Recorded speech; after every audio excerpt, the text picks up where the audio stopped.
후보자님. 네, 감사합니다.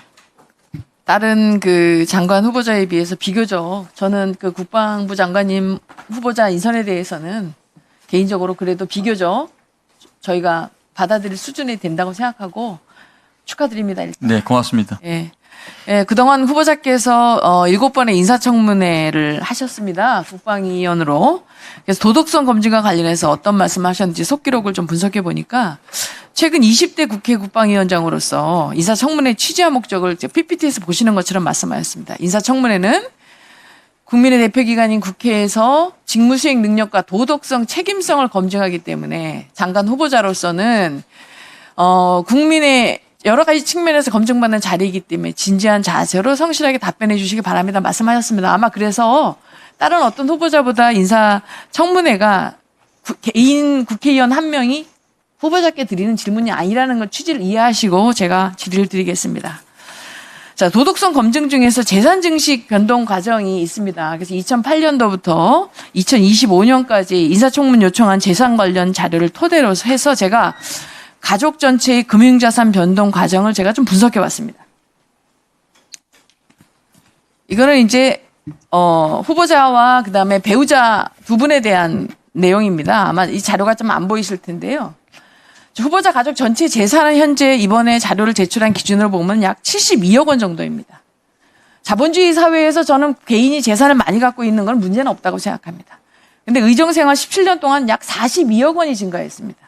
이 과정에서 후보자께서는 14개의 예금 상품, 여기 보시면 14개 예금 상품, 15개 유가증권, 배우자는 41개 예금 상품에 가입해서 재산을 증식해 오셨습니다. 특이할 점은 6월 27일 이번에 국방장관 후보자로서 한 재산 신고 내역과 24년 말에 재산 신고한 내역에 6개월 만에 본인 예금이 약 3억 원, 유가증권은 3.4억 원으로 약 6.4억 원이 증가했습니다. 배우자께서도 개인정보를 제공하지 않아서 이번에는 확인을 못했지만 어쨌든 6개월 만에 예금이 1억 3천만 원 증가했습니다. 과연 예금과 채권만으로 자산을 증식했을까라는 강한 의혹과 함께 상식선에서 제가 좀 도저히 이해하기가 좀 어려웠다는 말씀을 드립니다. 제가 지난 17년 동안 국회의원 하시면서 세비 22억과 교사봉급 약 사모님께서의 그 후보자 사모님께서의 봉급 10억 원인데 보면 이재명 정부 초대 장관 후보자 평균 41억인데요. 그 돈을 다 모아도 32억이 됩니다. 세비 17년간 모은 거 교사봉급.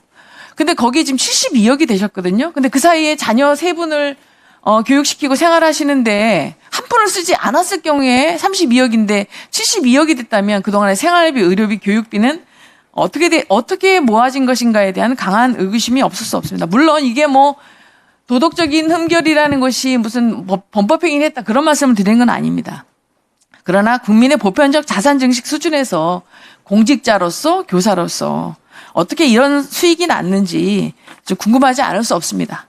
이 부분에 대해서는 나중에 해명하실 기회가 있다면 해명하셔도 좋습니다.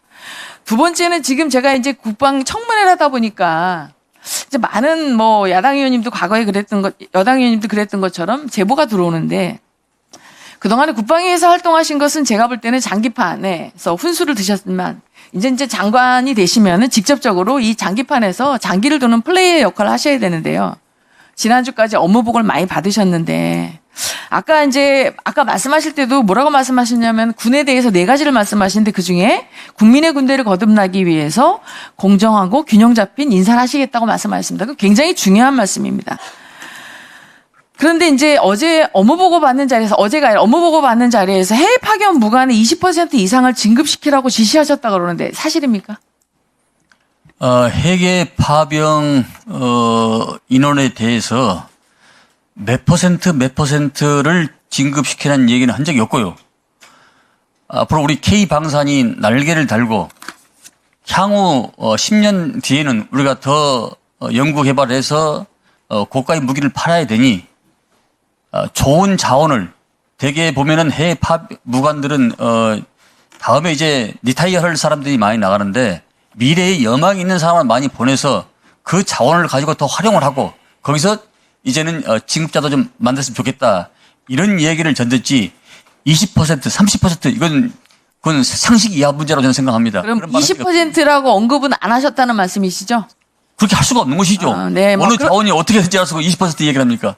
자, 근데 이제 왜 이런 말이 저희한테 제보가 왔냐면 사실 국방부관을 나가려면 국방부관 나가기 전에 그 해당 국에서 교육도 받고 또 자녀들을 해외에서 교육시킨다는 것 때문에 약간 국방부관에 대해서는 특혜성 보직이라는 군인들의 인식이 있습니다. 그래서 무슨 말을 저한테 제보하냐면 후보자께서 국방위에서 해외 파견 출장 시에 그 어떤 무관들의 도움을 많이 받아서 그런 거 아니냐. 아니면 현재 해외 파견 무관 중에 후보자가 진급시키고 있는 사람이 아니냐. 있는 거 아니냐. 이런 말씀들이 있다는 걸 참고하시고 오해받지 않으시길 바랍니다. 알겠습니다. 그다음에 이제 또 후보자께서 안규백 아카데미, 혹시 안규백 스쿨이라는 거 들어보셨습니까? 과거에 국방에 계시면서 뭐 열심히 하는 사람들을 도와주려고 하신 건지 모르겠지만 인사청탁을 받아서 특정한 사람들을 진급시켰다는 소리가 좀 들립니다.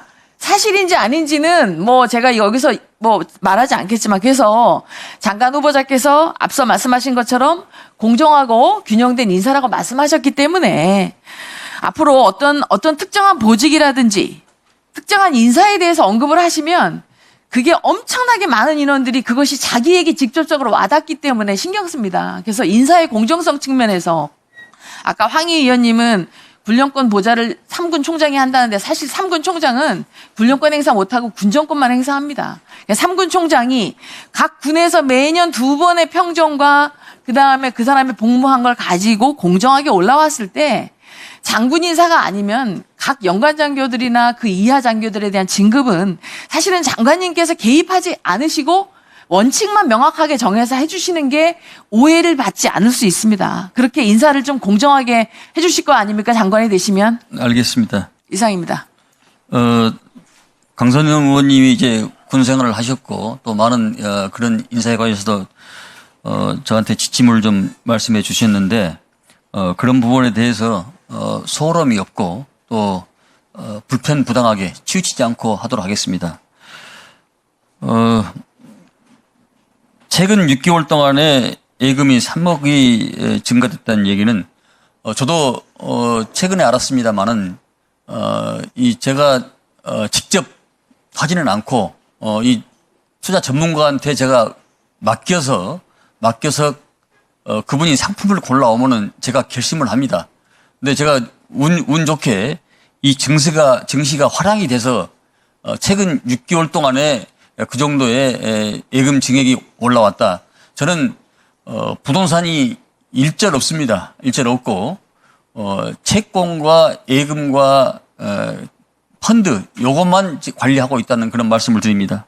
그리고 아이들은 감사하게도 전액 다 장학금을 받고 학교를 지금 다니고 졸업을 했거나 지금 다니고 있다 이렇게 말씀을 드립니다. 학비를 한 번도 낸 적이 없습니다.